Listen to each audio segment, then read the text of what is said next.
नमस्कार।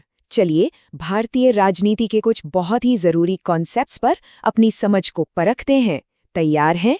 आइए इस इंटरैक्टिव क्विज के साथ अपनी तैयारी को और मजबूत बनाते हैं। आज हम 3 बड़े टॉपिक्स को कवर करने वाले हैं। सबसे पहले हम सत्ता की साझेदारी को समझेंगे, उसके बाद संघवाद की गहराइयों में जाएंगे और आखिर में हम जनसंघर्ष और आंदोलनों की ताकत को देखेंगे। तो चलिए शुरू करते हैं हमारे पहले हिस्से से, सत्ता की साझेदारी। ये सिर्फ एक थ्योरी नहीं है, बल्कि ये इस बात का हल है कि कैसे एक देश जिसमें बहुत सारी विविधता हो, वो शांति से एक साथ रह सकता है। हमारा पहला सवाल है बेल्जियम के बारे में।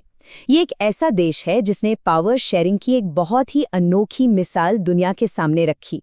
सवाल इसकी राजधानी ब्रुसेल्स की भाषा से जुड़ा है।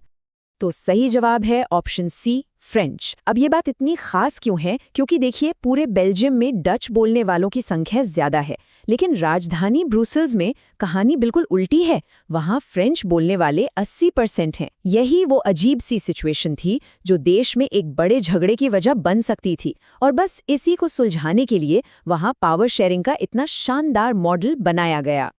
अच्छा, जहाँ बेल्जियम ने मिलकर हल निकाला, वहीं कुछ देशों ने एक दूसरा रास्ता चुना। हमारा अगला सवाल उसी से जुड़े एक कॉन्सेप्ट के बारे में है, जिसे कहते हैं बहुसंख्यकवाद।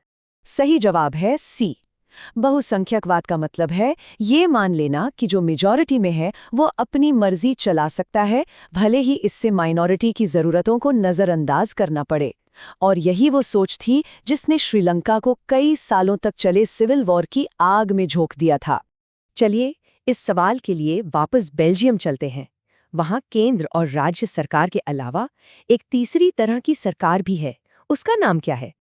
और इसका सही जवाब है सी, सामुदायिक सरकार। ये बेल्जियम मॉडल की सबसे यूनिक चीज है। सोचिए, एक ऐसी सरकार जो किसी एक भाषा को बोलने वाले लोग चुनते हैं, चाहे वे देश में कहीं भी रहते हों। और ये सरकार कल्चर, एजुकेशन और भाषा से जुड़े मसलों पर फैसला लेती है। ये दिखाता है कि आप अलग अलग पहचानों को कितना सम्मान दे सकते हैं। अब आते हैं हमारे दूसरे टॉपिक पर। हमने देखा कि पावर को अलग अलग सोशल ग्रुप्स में कैसे बांटा जा सकता है। अब हम देखेंगे कि पावर को सरकार के अलग अलग लेवल्स, जैसे कि सेंट्रल और स्टेट गवर्नमेंट, के बीच कैसे बांटा जाता है। इसी सिस्टम को संघवाद या फेडरलिज्म कहते हैं। ये सवाल एक ऐसे शब्द के बारे में है जो पॉलिटिक्स और कानून में बार बार आता है। अधिकार क्षेत्र या जुरिस्डिक्शन का सही मतलब क्या है? सही जवाब है बी। अधिकार क्षेत्र को आप एक कानूनी सीमा की तरह समझ सकते हैं। फेडरलिज्म में हमारा संविधान ही ये लक्ष्मण रेखा खींचता है। वो साफ साफ बताता है कि किन मुद्दों पर केंद्र सरकार का अधिकार होगा और किन पर राज्य सरकारों का। इसी से पूरा सिस्टम बिना टकराव के चलता है। ये सवाल भारतीय लोकतंत्र के एक बहुत बड़े मील के पत्थर के बारे में है। वो कौन सा साल था जब सत्ता के विकेंद्रीकरण यानी डिसेंट्रलाइजेशन की दिशा में एक बहुत बड़ा और असली कदम उठाया गया था? और वो साल था 1992। इसी साल 73वें और 74वें संवैधानिक संशोधन हुए, जिन्होंने हमारी स्थानीय सरकारों, मतलब पंचायतों और नगरपालिकाओं को असली ताकत दी। इससे लोकतंत्र सही मायनों में जमीनी स्तर तक पहुंचा। तो उसी संशोधन से जुड़ा अगला सवाल, 1992 के उस बड़े बदलाव ने लोकल गवर्नमेंट में महिलाओं के लिए क्या खास नियम बनाया? सही जवाब है बी, कम से कम 1/3। देखिए, ये सिर्फ एक आंकड़ा नहीं है, ये एक बहुत ही क्रांतिकारी कदम था। इसका मतलब ये था कि हमारे लोकतंत्र की जो सबसे निचली और सबसे ज़रूरी सीढ़ी है, हमारी पंचायतें और नगरपालिकाएं, वहाँ फैसले लेने में महिलाओं की हिस्सेदारी पक्की हो, उनकी आवाज़ को जगह मिले। ये एक बहुत बड़ा बदलाव था। और अब हमारे आखिरी हिस्से में हम सरकार की इमारतों से बाहर निकलकर आम लोगों के बीच चलेंगे।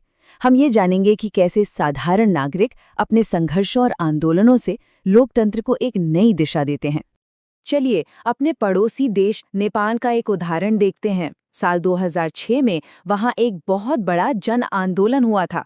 उसका मुख्य मकसद क्या था? बिल्कुल सही जवाब है बी। ये आंदोलन एक राजा के खिलाफ था जिसने चुनी हुई सरकार को हटा दिया था। ये इस बात का सबूत था कि असली ताकत जनता में होती है, और जब जनता एक हो जाए तो वो सत्ता को वापस अपने हाथों में ले सकती है। अब चलते हैं लैटिन अमेरिका के एक देश बोलीविया। वहां एक वाटर वॉर यानी जल युद्ध बहुत मशहूर हुआ था। आखिर वो लड़ाई किस वजह से हुई थी? और सही जवाब है बी। सोचिए, सरकार ने शहर की पानी सप्लाई का कॉन्ट्रैक्ट एक विदेशी कंपनी को दे दिया और उस कंपनी ने पानी के दाम 4 गुना तक बढ़ा दिए। ये लड़ाई सिर्फ पानी के बिल की नहीं थी, ये इस बात की लड़ाई थी कि पानी जैसी बुनियादी जरूरत पर सरकार का कंट्रोल होना चाहिए या कंपनियों का। और हमारा आखिरी सवाल लोकतंत्र के एक बहुत ही अहम हिस्से के बारे में है। एक प्रेशर ग्रुप या दबाव समूह का मुख्य काम क्या होता है? जवाब है बी। और यहीं पर प्रेशर ग्रुप और पॉलिटिकल पार्टी में सबसे बड़ा फर्क है। पॉलिटिकल पार्टियां चुनाव लड़कर खुद सरकार बनाना चाहती हैं, जबकि प्रेशर ग्रुप्स सरकार के बाहर रहकर अपनी मांगों और प्रदर्शनों से सरकार की नीतियों पर असर डालने की कोशिश करते हैं। तो हमारी ये क्विज यहीं खत्म होती है, लेकिन एक सवाल सोचने के लिए छोड़ जाती है। आज के सोशल मीडिया के दौर में, जहां कोई भी अपनी बात रख सकता है, क्या जन आंदोलन पहले से ज्यादा ताकतवर हो गए हैं या फिर बस उनका शोर ज्यादा बढ़ गया है? इस पर जरूर सोचिएगा।